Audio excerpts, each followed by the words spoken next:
Hello everyone, my name is Florence. I'm from Management International batch 2020. So, the purpose of my present is to fulfill the obligation to follow the method of HRM lecture from Sir Adi. Alright, before we discuss more, I will answer honestly some of the questions below. First, starting from how many times do you attend the Zoom class of HRM? Why do you attend the Zoom meeting class of HRM? I attend all of these class meetings, which were 7 times. The reason I fully attended this class was because I want to increase my knowledge and learn more about HRM and didn't want to be left behind, as well as the obligation to fulfill absent. Alright, the second question is what topics have been discussed in the Zoom meeting of HRM lecture, and what have you got from discussing the topics of HRM? In chapter 1, we are discuss about human resource management. In chapter 2, we discuss about strategic HR management and planning. In chapter 3, we discuss about equal employment opportunity, and in chapter 4, we discuss about workers, jobs, and job analysis. In chapter 5, we discuss about HR planning and retention, and the last chapter before me is recruiting and labor markets. After I learned all about the topic, now I got more knowledge to improve proficiency, develop universal relevance, better promotion prospects, job security, better personal management skills, and have job satisfaction. In this third question, are you active in the discussion during the Zoom meeting class of HRM? How many times have you answered the question given? Actually, if I say active, I think I also not really active, but not passive too. From the chapters that I have studied, actually, I don't really remember about the question, but I think I have been answering, but if I'm not mistaken, I have answered the question around 4 times. In the fourth question, have you video recorded the answer to the question for discussion? How many video recording have you done? Mention the topics of discussion you have video recorded. So yes, I have do all of the video recording. I take every video of each chapter, so the total of my video is 6. For the topic, I already mentioned in the second question. Alright, this is the last question. What is your impression of joining the HR lecture online? Explain your answer. What advantage can you get from attending the HRM lecture online delivered by your lecturer? So my impression of joining this lecture is so interesting. Even though the class is online, I think it's different from offline maybe. There are many advantages that I can get. The first one is I'm being more active, and also another students are being active, so that the class is really so fun. The second one is we are not only listening to the lecture, but we have to explore more before the class is starting by trying to answering the question given. Alright, because I have already answered all the questions, and now I think we will go to the discussion. But I think it will be nice if we immediately summarize all the topics we have learned. We'll be able to get to the point immediately. Alright, the first one, I will start from recruiting using special technology. Technology has successfully revolutionized the hiring system by changing the way employers and recruiters find suitable and professional candidates. Before the help of technology, recruiters took a very long time to resume of applicants that match the requirement of a company. One of the technologies that has become a big topic of discussion for HR is applicant tracking system and software with artificial intelligence. This is because the technology can help recruiters manage the large number of resumes that come in every day more effectively. And there's also have an advantage and disadvantage of internet recruiting. The internet has become essential to hiring because it makes the hiring process of HR managers faster, cheaper, and more efficient. By having individuals submit resumes, application, and other information via email and having this information electronically will reduce paper costs, save time, and reduce the chance of vital information being misplaced, lost, or stolen.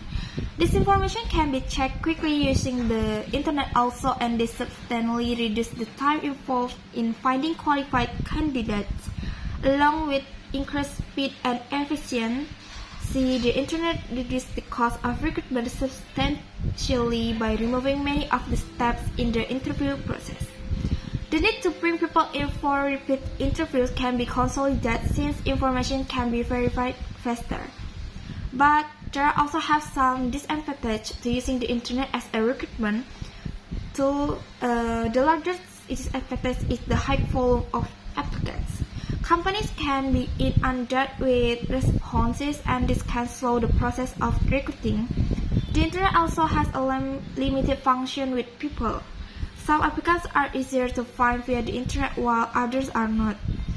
Like I took one example, like a company engineer would be easy to find via the internet, but a janitor might not be. The second major disadvantage is that the internet makes communication impersonal.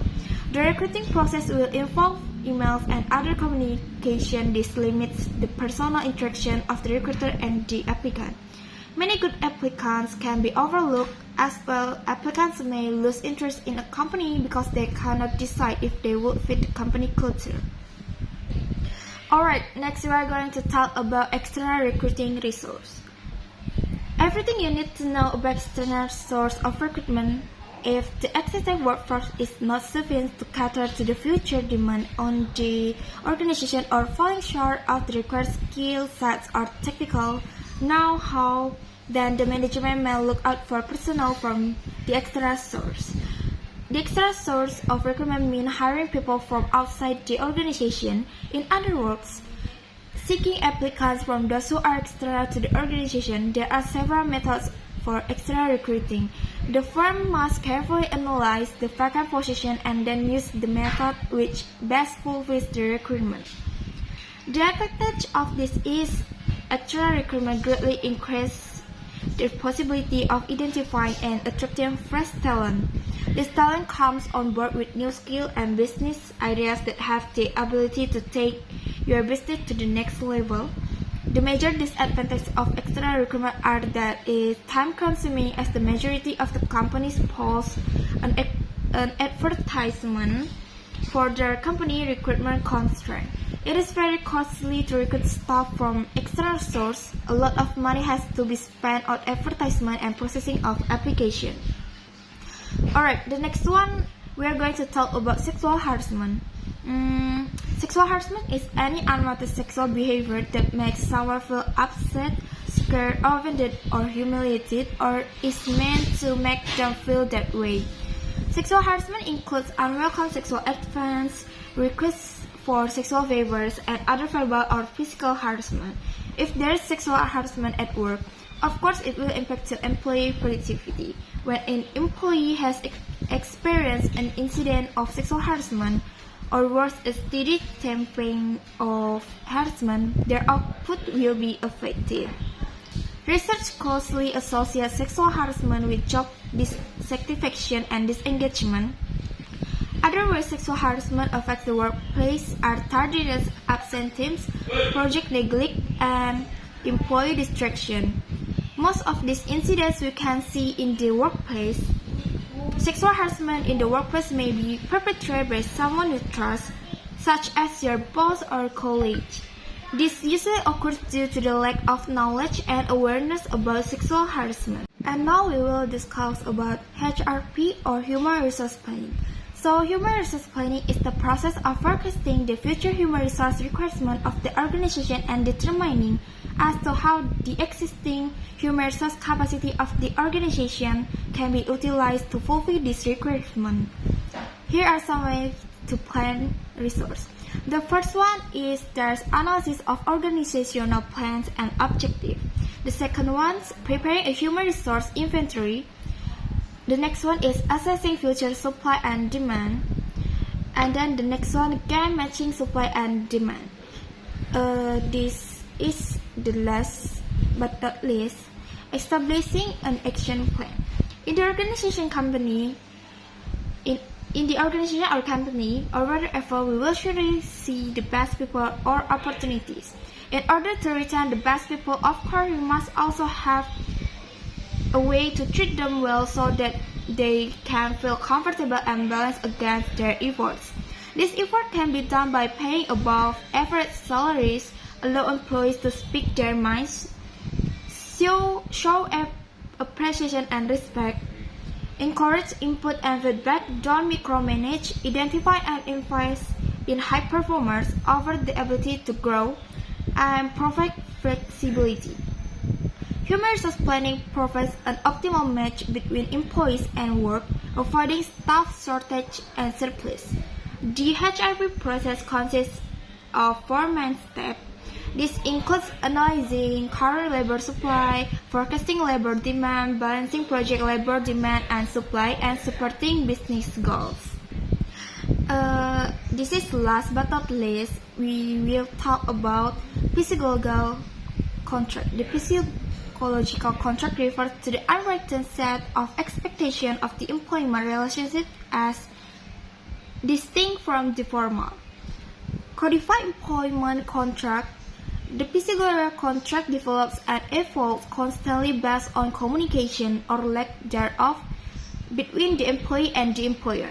Promises over promotion or salary increases, for example, may form part of the psychological contract. In psychological contract, it includes informal arrangement, mutual belief, common ground, and perception between the two parties. Yeah, like I said before, last but not least, so in this part will be a little bit different with another part. So in this part I have 3 videos to watch.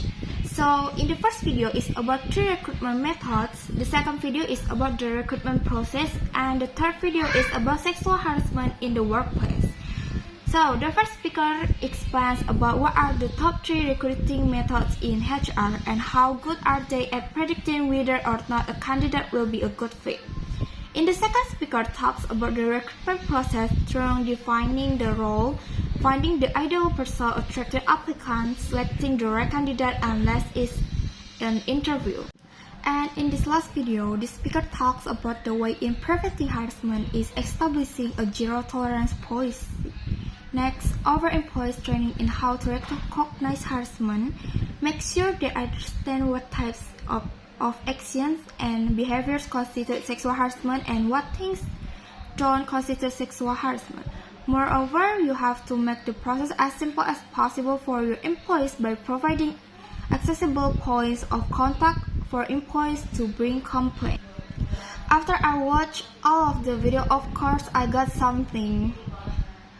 Like in the first video, I learned the ways or steps to hire new employees. I learned that the effective recruitment and selection process include a strong pool of applicants, accurate qualification screenings, proactive strategic alignment with company goals, reduced turnover, and high morale. In the second video, talking about selecting the right person depending on following a series of clear steps. This gives you a simple process that you can use no matter what type or level of position you want to fill. This also ensures your recruitment is efficient, effective, and fair. And for the last video, I learned that sexual harassment prevention training is really important because it can create several workplaces for everyone. By educating employees, the training helps them understand what sexual harassment is and makes them aware of it. So that's all about my midterm video. Before I close my video, I would like to say thank you for all of you who watching my video.